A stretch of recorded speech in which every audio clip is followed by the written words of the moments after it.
Okay, so here's a story time that no one asked for. A story about how my 5th or 6th grade teacher flashed me. Yeah, that was interesting. All right, so in 5th or 6th grade, we went on a field trip to Elijah had a pool, right? And we were all excited. We love swimming, obviously. Who doesn't? I was one of the last people out of the changing areas. And I'm gonna tell you, most of the kids changed in the bathrooms. Some changed in the locker area where in the women's area where you can change. But tell me why this 5th or 6th grade teacher, and I say 5th or 6th grade because in my elementary school, 5th and 6th grade was kind of combined. You went back and forth to the teachers. So like my 5th grade teachers were my 6th grade teachers. So my teacher, let's call her Miss Cranky Pants, because she was not a very nice teacher. She thought that everyone, I'm assuming she thought everybody had finished changing, because she didn't change really until everyone had left. But I was still there. Oh, I was still there.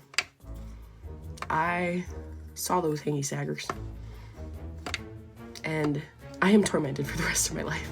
The friends that I told about this, they laughed and made fun of me for so long about it. They would say literally the Miss Crazy Pants, and all of a sudden the image of her hanging saggers were in my brain, and I was panicking. I'm like, get this out of my head. Like, it was not a sight that I wanted. It was not a sight that I liked seeing. It traumatized me. So cut to 20 years later, and my child goes to the same school that I went to.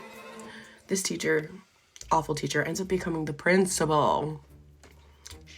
Let me just say, she's not a good teacher. She was not a good principal. But aside from that, I was like, after this teacher decided to leave, I don't know if she was asked to leave the school, would not surprise me, but she left her job. Maybe she retired. I don't know what these. I was like, my daughter had the same teacher, so I think she's in 6th, 5th grade now. It's a funny story I could share with her. Tell me why she's making fun of me the way my friends made fun of me. She does exactly what my best friends did back in school. She would yell the teacher's name. She'd be like, Miss Cranky Pants. And then I would get the images of her hanging saggers in my brain again. And because it freaks me out still to this day, my daughter yells the teacher's name all the time just to make me freak out. Don't you love preteens? Don't you love traumatizing experiences? There's mine for you. What's yours?